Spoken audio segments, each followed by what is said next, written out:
당신이 지옥에 간다면 그 문지기는 제가 할 거예요. 원수의 딸이 내뱉은 말입니다. 자기 아버지를 죽이러 온 사내에게, 그것도 칼끝이 제 목을 향하고 있는 상황에서 보통 사람이라면 비명을 질렀겠죠. 도망을 쳤겠죠. 그런데 이 여자는 웃었습니다.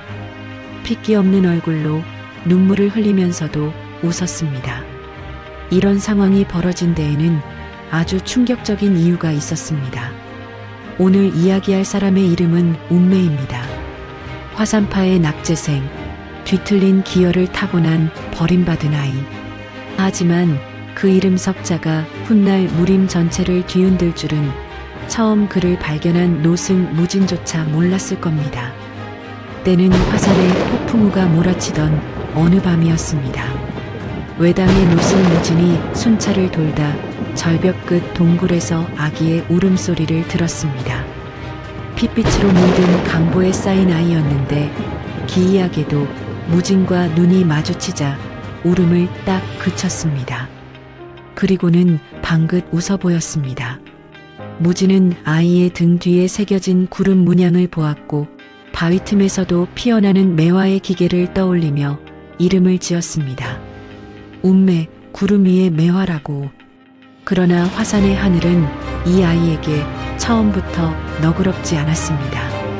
입문식 날 장로들이 운매의 기혈을 살피고는 탄식을 내뱉었습니다. 꼬이고 뒤틀려 있어서 평생 내공 한 자락 쌓기도 힘들 것이라고. 그 자리에서 내쫓지 않은 것은 오로지 무진 노승의 체면 때문이었습니다.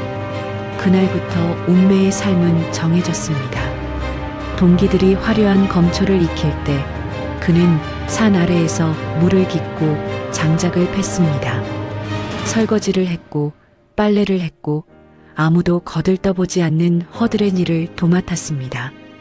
그것만으로도 충분히 서러운 일인데 문파의 천재라는 운이가 쐐기를 박았습니다.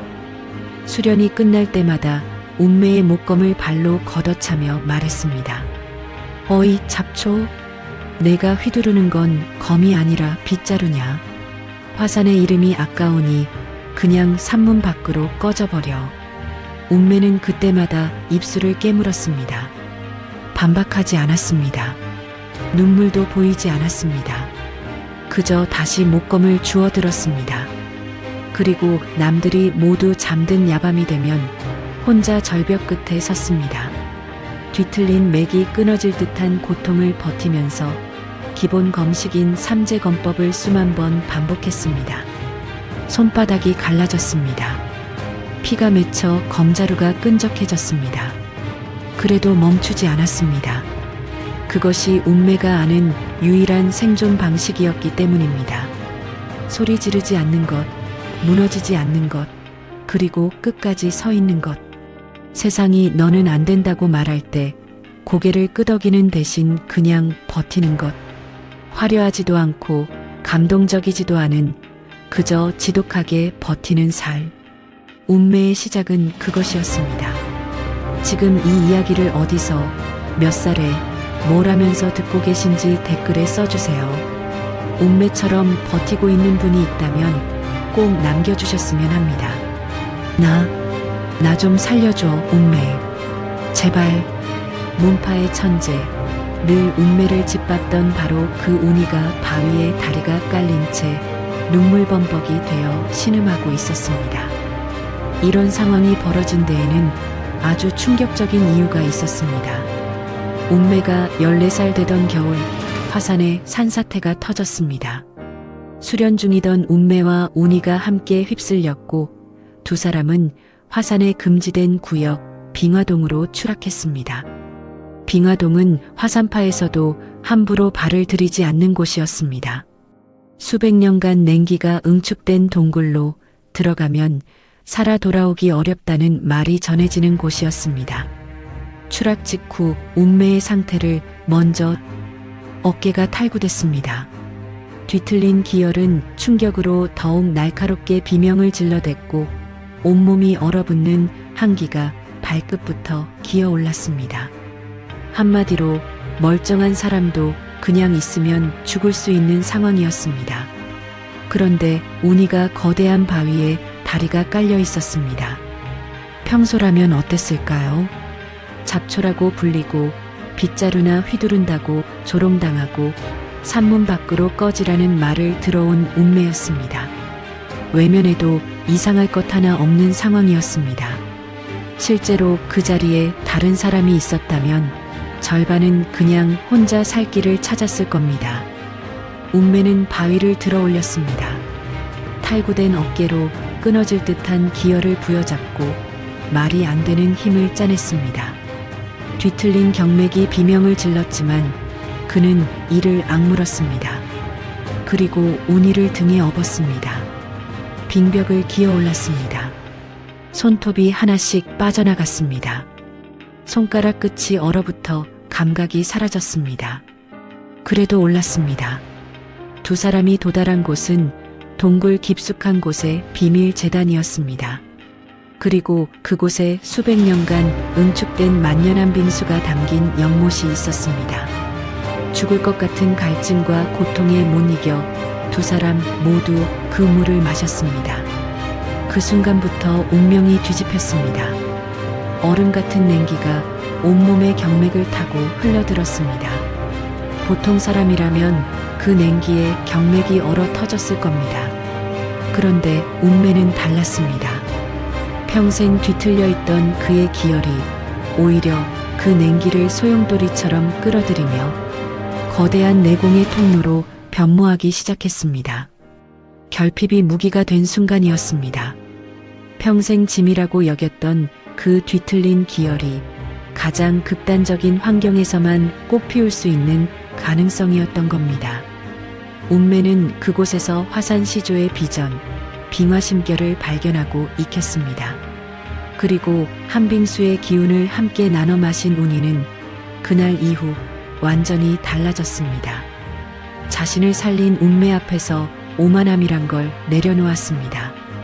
그날부터 운이는 운매의 가장 충직한 형제이자 도반이 되었습니다. 한 사람의 인생에서 가장 밑바닥 같았던 그 순간이 사실 모든 것의 시작이었다는 이야기. 운매는 이제 막 검을 쥐기 시작했습니다. 내 아비가 죽어야 끝나는 길이다. 너는 왜 끝까지 나를 지옥으로 밀어넣느냐? 칼을 빼든 사람이 소리를 질렀습니다. 상대는 자신이 죽이려는 원수의 딸이었고 그 딸은 울면서도 자리를 비키지 않았습니다. 이런 상황이 벌어진 데에는 아주 충격적인 이유가 있었습니다. 천하비무대회 결승전, 운매는 낙양 한복판의 비무대에 섰습니다. 상대는 문파의 천재 운이었습니다. 한때 운매를 잡초라 불렀던 그가 이제는 운매의 가장 가까운 형제로서 맞은편에 섰습니다. 두 사람 모두 알고 있었습니다. 이 싸움이 단순한 무예 대결이 아니라는 것을. 운매가 이곳에 온 이유를 운이도 알고 있었습니다. 운매는 이겼습니다. 보랏빛 검기가 낙양의 하늘을 갈랐고 화산의 매화가 무림 중심에 피어올랐습니다. 환호가 쏟아지는 그 순간 운매의 눈에는 축제의 빛이 없었습니다. 복수? 그것 하나였습니다. 그날 밤 부고가 날아들었습니다. 무진 노승이 세상을 떠났다는 소식이었습니다. 운매를 절벽 끝에서 데려다 이름을 지어준 평생 유일하게 그의 곁을 지켜온 노승. 그 죽음의 뒤에 누가 있는지 운매는 알고 있었습니다. 무림맹주 무국거망. 운매 가문을 멸문시킨 원수였습니다. 운매는 맹주실로 잠입했습니다. 그런데 자객 대신 한 여인이 길을 막았습니다. 무국거망의 외딸 천소희. 중원 제임이라 불리는 그녀가 운매의 칼끝을 자신의 목에 대도록 가만히 서 있었습니다. 그리고 눈물을 흘리며 말했습니다. 당신의 원망도 그 피냄새 나는 복수도 다 제게 쏟으세요. 그러니 제발 제 곁을 떠나지는 마세요. 소희는 이미 알고 있었습니다. 자신의 아버지가 운매의 가문을 멸문시킨 원수라는 것을. 그것을 알면서도 결승전의 비무대에 올라 운매의 눈을 들여다봤고 복수와 슬픔만이 서린 그 눈동자에 빠졌습니다. 화려한 가식으로 가득한 무림맹에서 자란 그녀에게 상처투성이인 운매의 고독은 아편 같은 것이었습니다. 운매는 차갑게 그녀를 밀쳐냈습니다. 원수의 딸이 내미는 사랑, 이보다 더 가혹한 운명의 장난이 어디 있겠습니까? 그 눈빛은 운매에게 독이었고 씻어낼 수 없는 치욕이었습니다. 그러나 소희는 물러나지 않았습니다. 아버지가 보낸 자객들의 정보를 운매에게 흘렸습니다. 무림맹의 금고를 털어 매화영의 군자금을 댔습니다. 아비를 배신하고 가문을 팔면서까지 그녀가 바란 것은 오직 하나, 운매의 시선이 자신에게 머무는 것이었습니다. 낙양 뒷골목에서 흙먼지를 뒤집어 쓴 채 그들 곁을 맴돌았고 사파의 곡비연이 뺨을 치며 정파계집이 낄 자리가 아니다라고 조롱해도 그저 비릿하게 웃으며 운매가 마실 차를 끓였습니다. 사랑이라는 이름을 달고 있지만 이것이 과연 건강한 사랑인가 생각해 볼 필요가 있습니다. 그렇지만 이것이 그녀가 선택할 수 있는 유일한 방식이었는지도 모릅니다. 가식과 위선으로 가득한 세계에서 처음으로 진짜 무언가를 느끼게 해준 사람이었으니까요. 당신이 지옥에 간다면 그 문지기는 제가 할 거예요. 그러니 당신은 그저 저를 베고 가세요.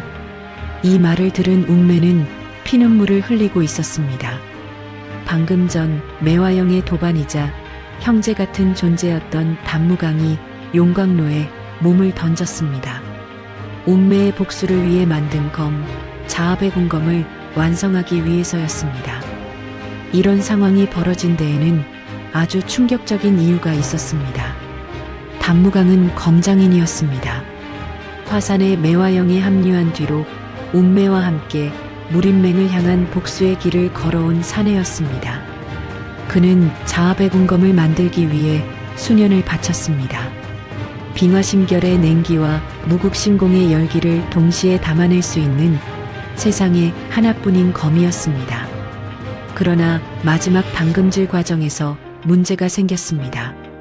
인간의 손으로는 제어할 수 없는 온도가 필요했고 단무강은 선택했습니다. 자신의 몸을 연료로 쓰기로. 운매는 막지 못했습니다. 아니, 막을 수 없었는지도 모릅니다. 단무강이 그 선택을 한 것은 누가 강요해서가 아니었습니다. 운매의 복수가 끝나지 않으면 이 싸움도 끝나지 않는다는 것을, 그래서 가장 빨리 끝낼 수 있는 방법을 택했다는 것을 운매는 알고 있었습니다. 그것이 더 지독했습니다. 피눈물을 흘리며 운매가 소희에게 소리쳤습니다. 내 아비가 죽어야 끝나는 길이다. 너는 왜 끝까지 나를 지옥으로 밀어넣느냐. 소희는 무너진 운매의 옷자락을 붙잡으며 속삭였습니다. 지옥에 간다면 문지기를 하겠다고. 베고 가도 좋다고. 이게 정상적인 사랑의 언어가 아닌 것은 분명합니다. 하지만 이 장면에서 소희가 하고 싶었던 말의 핵심은 이겁니다. 나는 당신이 어디를 가든 따라가겠다는 것. 당신의 길이 아무리 험해도 내가 함께 있겠다는 것. 그 표현 방식이 뒤틀려 있을 뿐 그 안에 담긴 감정의 밀도는 흔들림이 없었습니다.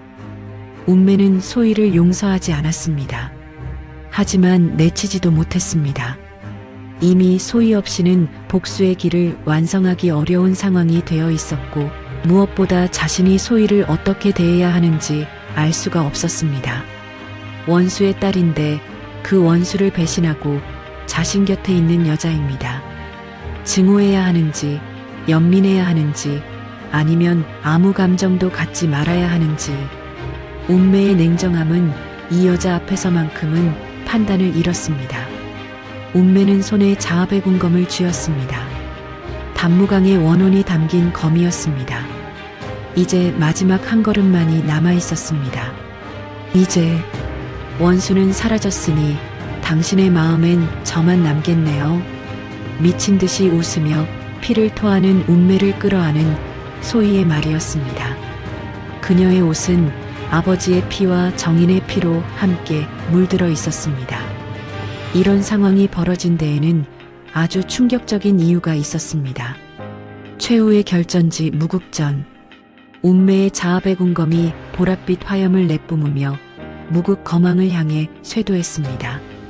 수십 년간 무림을 지배해온 거망의 무국신공이 운매의 전신을 으스러뜨릴 기세로 압박해왔습니다. 절체의 순간이었습니다. 버티면 죽고 물러서면 복수는 끝납니다. 그 사이를 누군가 파고들었습니다. 소희였습니다. 자신의 아버지와 자신이 사랑하는 사람 사이에 몸을 던진 겁니다. 딸의 가슴을 꿰뚫을 수 없었던 거망의 기운이 일순간 흔들렸습니다. 아버지로서의 망설임이 수십 년간 쌓은 냉철함을 단 한순간에 무너뜨렸습니다. 운매는 그 틈을 놓치지 않았습니다. 심장에 가둔 빙화의 냉기, 단무강의 원혼, 소희에 대한 증오와 연민이 한꺼번에 뒤섞여 검끝으로 터져나왔습니다. 자아만개, 보랏빛 꽃이 무국전에 가득 피어올랐습니다. 위선의 상징이었던 옥자가 반파됐고 무국 거망의 심장은 차갑게 얼어붙어 부서졌습니다. 복수는 끝났습니다. 20년이 넘는 시간 동안 운매의 전부였던 그 목표가 그렇게 마무리됐습니다. 아버지의 죽음을 지켜보며 소희는 쓰러진 운매를 끌어안았습니다. 그리고 웃으면서 말했습니다. 이제 당신 마음엔 저만 남겠다고. 운매는 그 순간 깨달았습니다. 복수는 끝났지만 이 여인이라는 더 지독한 저주가 평생을 따라다닐 것이라는 것을. 세월이 흘렀습니다. 화산의 매화는 다시 피었고 운이가 문주가 되었습니다. 하지만 운매는 문파로 돌아오지 않았습니다. 화산의 가장 깊은 빙화동 어딘가에 두 사람의 흔적이 전해진다고 합니다. 평생 마음을 주지 않는 사내와 그럼에도 죽는 날까지 그 곁을 떠나지 않은 여인. 운매는 소희를 용서하지 않았고 소희는 그런 운매를 떠나지 않았습니다. 사람들은 말합니다. 화산의 매화 향기가 유독 서글픈 이유는 지독한 복수보다 더 지독했던 한 여인의 일방적인 사랑이 그 꽃잎 속에 서려 있기 때문이라고. 바람이 불면 보랏빛 꽃잎이 흩날립니다. 벼랑 끝에서 버텼던 소년의 의지는 전설이 되었고 그를 향한 원수 딸의 뒤틀린 연정은 화산에 짙은 안개가 되어 영원히 산을 떠나지 못하고 있습니다. 결국 운매의 이야기는 복수에 관한 이야기가 아니었을지도 모릅니다. 버려진 아이가 어떻게 존재를 증명하는지에 관한 이야기, 그리고 그 과정에서 무엇을 잃고 무엇을 얻는지에 관한 이야기. 지독하게 버텨서 원하는 것을 손에 넣었지만 정작 그 이후의 삶을 어떻게 살아야 하는지는 아무도 가르쳐주지 않았습니다. 여기까지 들어주셨다면 지금 어디 계신지, 몇 살이신지, 뭘 하면서 들으셨는지 댓글에 남겨주세요. 운매처럼 지금 버티고 있는 분들과 소희처럼 마음을 주체 못하고 있는 분들 모두 오늘 여기 있다는 것만으로도 충분합니다.